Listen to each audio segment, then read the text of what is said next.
Revolutionary Soldier back again with another reaction. Run it.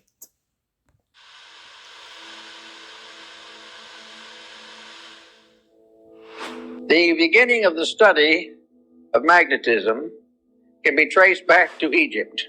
Also, we find the Greeks used it, and among the Greeks and early Egyptians, we have the first understanding of the nature of magnetism. It was used principally in healing.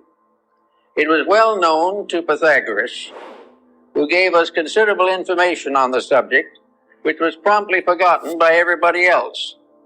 Then we have little knowledge of it, except through the Arabs. The Chinese were aware of it because of the discovery of the mariner's compass. But for the most part, it was neglected until the 17th century, when it became involved in the story of Rosicrucianism. The alchemists, the Rosicrucians, and the Hermetists all were unfolding phases of magnetic theory. Then we come down a little later and we come upon a curious instrument, Mesmer's magnetic tub.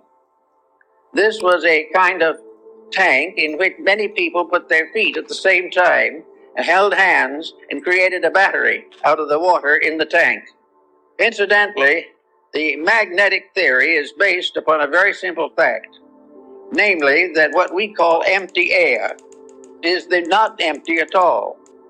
It is the most profoundly used all the elements that we know anything about. We all live within air and have our being, and we know that if air fails, we die. But what we do not realize is that air is not just some oxygen or helium or something of this nature. Air is something in itself. It is a substance of itself. It is a substance so... Air is a mixture of water. There is H2O particles in the air. So air is a mixture of H2O. Oxygen, air, is a mixture of H2O. So there's water in the air. Remember, if you look back in from creation, you separate the celestial waters from the waters on the earth, waters above, waters below. In between is air. This is a water planet. Earth is a water planet. Tiamat, Gaia, water planet this. So air, the oxygen we breathe in, so-called air around us, is a mixture of water. Real and so important that it's almost impossible to estimate it. It is a tremendous field of magnetic energy. The atmosphere carries the magnetism of the sun. The study of the magnetic powers of the sun will be more or less clearly understood by the study of the seasons. Winter, summer, spring, and these things have all to do with a magnetic factor in the air. And we think of it only as in trying to explain it. Let me tell you why the law of attraction does not work for most people. Now, to manifest anything, it as a physical astronomical phenomena, since as the rotation and revolutions of the sun and planets. But each of these planets is a field of magnetic energy. And this energy comes to us through what we call air. One thing we have learned from television is that air transmits. We know, for instance, that we can have all kinds of programs on the air at the same time. And they can come from all directions. And they can overlap and interlap. But each one will remain separately identified as though it was moving in a channel or a circuit of its own. Something went through was vibration. And this vibration in the magnetic field can be divided into an infinite complexity of separate emanations. In other words, if we had 1,000 different channels, they could be differentiated in the magnetic field so that each one would be broadcast correctly and properly for whatever it is. Thus, we realize there's something out there besides air, something besides helium and oxygen, something besides the ordinary factors we take into consideration scientifically. We are in the presence of a mysterious agent. See, the water in the air connects the frequencies. And notice the patterns they showed on the computer. You can see those patterns in water just the same. Because if you put certain frequency to water, it shows certain patterns. So it's the water in the air that connects the transmission and frequencies and connects it together. Like I said, there's water in the air. This is a water planet. An agent that is part of everything that we are. Now, studying magnetism as it comes into the human body, we've discovered along with Kilda that each human body is surrounded by an etheric or energy field. This energy field is sometimes referred to as an aura, but it is not the true aura that we think of in metaphysics. This magnetic field is an area of energy. This area of energy forms an egg-like atmospheric sheath around the physical body, usually extending 3 to 5 feet from it in each direction. This energy field is the basis of virtue, because this energy field depends for its reality, its serviceability, and its protecting power to mood, emotion, thought, and the attitudes of the person around which this magnetic field is gathered. In other words, the individual, if they are normal, if mentally, emotionally, and physically, they're keeping the rules, this magnetic field forms a tremendous protection. It is normal, it is healthy, it is constantly able to handle infections and all kinds of difficulties. It will help to heal wounds. It will help to recover the use of functions and organs. And if we are deprived of some part of the body, it will try to compensate for us. As long as the individual takes proper care of his magnetic field, it will serve him. Now, this is a phase of morality that is generally overlooked. It is assumed that these magnetic fields are something you don't pay much attention to.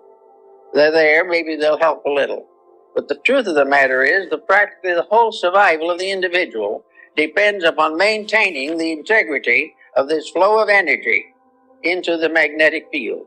This energy comes from the sun. It comes through a mysterious energy tube in the magnetic field. It enters the individual through the crown of the head. It disseminates through the entire body, and it's excreted back again through the lower centers of the body and is re-cleansed by the solar energy. This is a kind of a little private tank or capsule of life that we are all carrying about with us all the time. Now, the problem of morality in this is very definite. The moment we break rules, we damage that magnetic flow. We have got to keep the laws of nature, and these in turn are the laws of God, or the magnetic field fails. It can fail because of physical intemperances, which reduce its integrity and reduce its power. It can be wasted in riotous living, which is a common cause these days. It can be variously destroyed by moods, by attitudes, by fears, by complexes. It can be destroyed or damaged by alcohol, drugs, narcotics, all kinds of things. But if this field is damaged, it immediately reacts into health. It damages the individual's vitality. It makes him more easily subject to contagions and infections.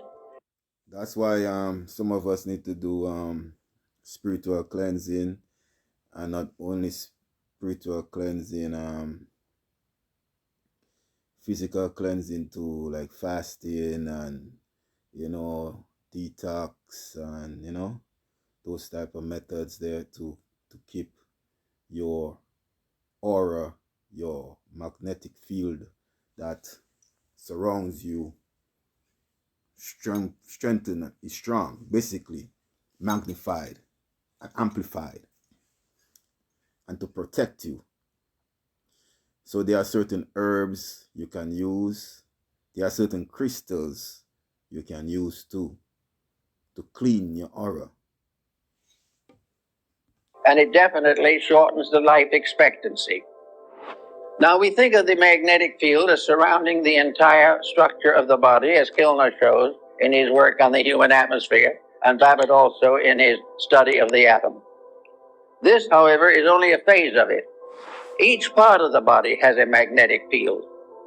Each unit within the individual has its survival in a unit of energy. And this unit of energy is present in the smallest subdivision of imaginable space. It is in the tiniest atom.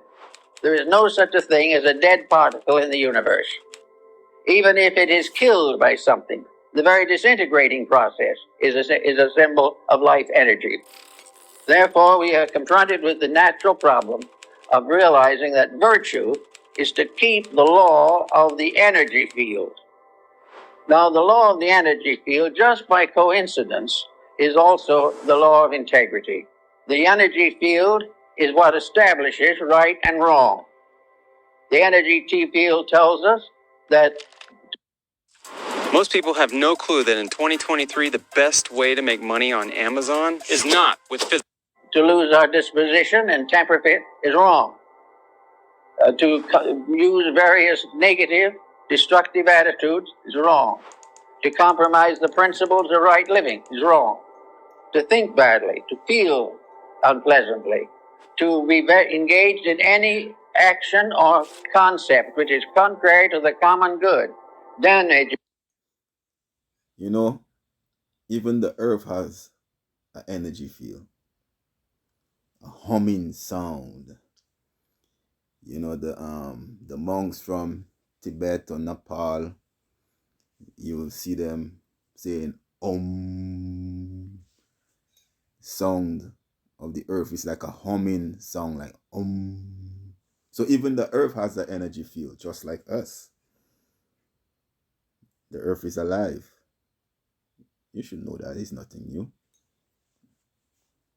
is the magnetic field, and therefore is wrong. Selfishness injures that field. Every vice we know, the breaking of any of the 10 commandments and a number of other rules, results in damage to that field. It has nothing to do with nation. It has nothing to do with the ordinary concepts of codes, because the final code itself is based upon the life principle in each part of the human constitution. So we have each little cell has its own moral responsibilities. The stomach has its own magnetic field. The stomach is not simply an organ. It is an organism. It is a living thing within the human body.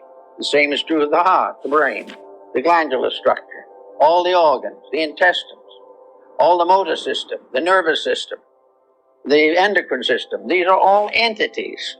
They are entities of magnetic unities. They are part of living organisms which are cooperating together for the common good. To abuse one is to damage all. To neglect one is to neglect all. Each of these organs has its own field in the body, and all these fields together constitute the grand magnetic field that surrounds the complete person. Now we go inside of this for a moment to see what we're dealing with. So we go back to Pythagoras, who was very timely in that. He tells us that in Egypt there was a temple in which therapy was the result of this contemplation of symmetrical geometric solids. In other words, the images of therapy were mathematical cubes, octagons, and various forms, dodecahedrons, each one placed upon a kind of altar or pedestal for the contemplation of the sufferer. All were symmetric geometric solids, perfect and complete in structure. To look upon them was therapeutic, because to look upon them accepted their energy as a reality in our lives. Now, these stone solids apparently were not alive. They only gave the impression of value, but actually they were alive. Every form in nature, natural or artificial, has a magnetic field. From the tiniest atom to the greatest galaxy, the magnetic fields are present, and the rules of each of them must be obeyed. Now, if an individual looking at a geometric solid sees in it a perfect proportion, this realization enters into the subconscious life of the person. The imagery of that solid is sent into the consciousness in the form of a benevolent magnetic center. It means that the individual is seeing a harmony, is seeing something in perfect order and perfect correctness. And in visualizing it, wherever we see perfection, it improves ourselves. Wherever we accept discord as inevitable, it injures ourselves. Everywhere looking around us in nature, we see that all natural things are benevolent. It is only when these are abused, mostly by humanity, that these benevolences are lost. So we find that we live in a universe in which everything is in harmony if we are. Now we can say, of course, that somebody else might be out of harmony, and this could injure us. Actually, it's not quite true. The magnetic field which protects us against any negative magnetic field that does not arise within ourselves. We are not contaminated by other people unless by our very conscious weakness or our intellectual weakness or our emotional weakness, we surrender our integrity to the attitudes of others. You see that? Basically, we're on the outside looking in. Why I said that, to clarify that, everything that you see around you on the earth is inside of you. Everything.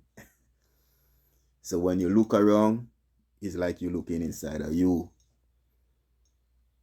We are the earth. We came from the earth. We came from the waters. So you're on the outside looking in. People. If we commit misdemeanors of one kind or another, we are responsible by the effect of these mistakes on our own magnetic field. Now, the magnetic field not only covers this type of thing, but it covers elimination, the intestinal walls. All of this type of thing is damaged, as we know, by hysteria, by various moods. The individual becomes ill because of a bad disposition. Now, we consider this to be just symbol of something that happens that way, but it is not. The individual who is sickened by dispositional fault is sickened because he has damaged the magnetic field of some essential part of his own nature. If he has damaged the magnetic field of his digestive system, he will have dyspepsia. And if the dyspepsia lasts long enough and the magnetic field is sickened long enough, then enduring chronic ailments can set in. No individual actually is infected entirely from himself, but never completely without himself. All of these unities of facts must be in harmony. Now, in the Rosicrucian philosophy, we had alchemy, the transmutation of various phases of life.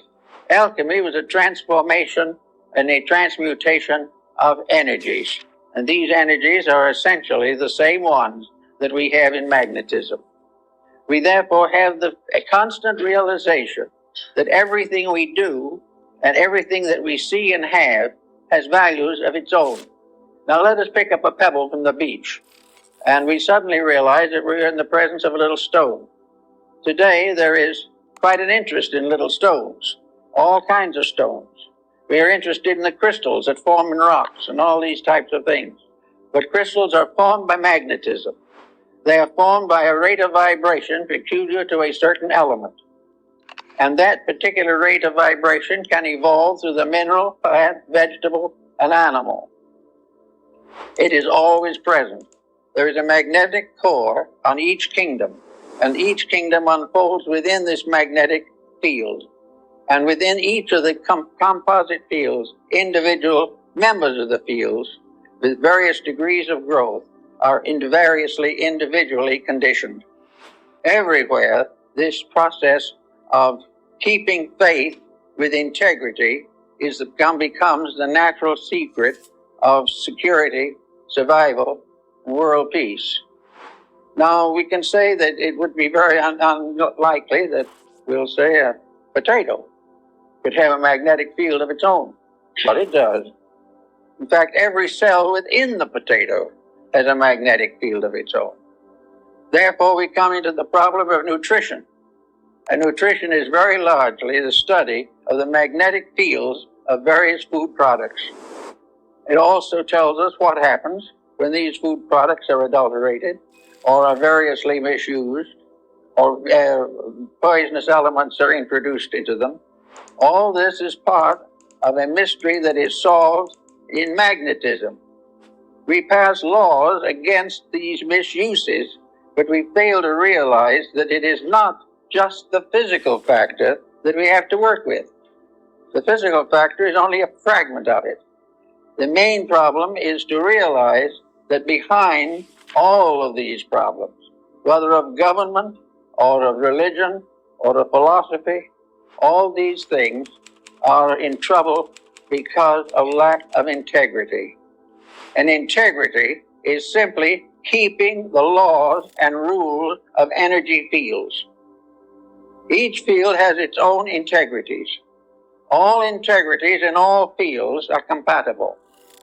All lack of integrities, all departures from integrity in any or all fields are in conflict constantly. The only way the individual can escape conflict is by never abusing the energy factors of his own life. He must never abuse his body, his emotions, or his mind.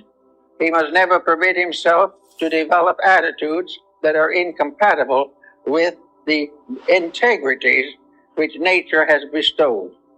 The magnetic fields are absolutely honest. There is no possible way of making them dishonest. The only thing we can do with them is to destroy or limit the manifestation of their integrity. If we break the rule, we lose the benefit of that particular energy. When we lose that benefit, we then say that evil has come to us. But it is not an evil thing that has come to us. It is the failure of a good thing to be developed and purified and intensified. The magnetic fields are also in a state of constant evolution. They're in evolution in the life of the person. The individual may be born on a certain level of magnetic integrity. If he becomes a better person, he strengthens these values in himself, because actually it is all a matter of gradually strengthening the perfection of an energy resource. Now, no one is going to perfect it in one life or 100 lives maybe, but he's going to grow. And the more integrity grows, the more rapidly the individual becomes harmoniously adjusted to the principle of life to which he belongs. In our world at the present time, we are in a sad state in which practically everyone has broken every conceivable rule. We are living day by day, trying to live off the profits from our own mistakes. And this is not really profitable. We are not realizing that this has nothing to do primarily with the theology. This has nothing to do with laws of government. This has nothing to do actually with our legal codes. It has to do with the relationship of energy to its proper ends and purposes. We know what it's supposed to be. We know what it's supposed to do. And we know that it isn't accomplishing that. Everything that has an existence has a magnetic field. It may have one that is not even visible. And the whole of our atmosphere, the whole of the world in which we live, is one mass of magnetic interplays. But as long as these are kept honest, they are all compatible. And a universe in which there was no dishonesty would be free from every infirmity.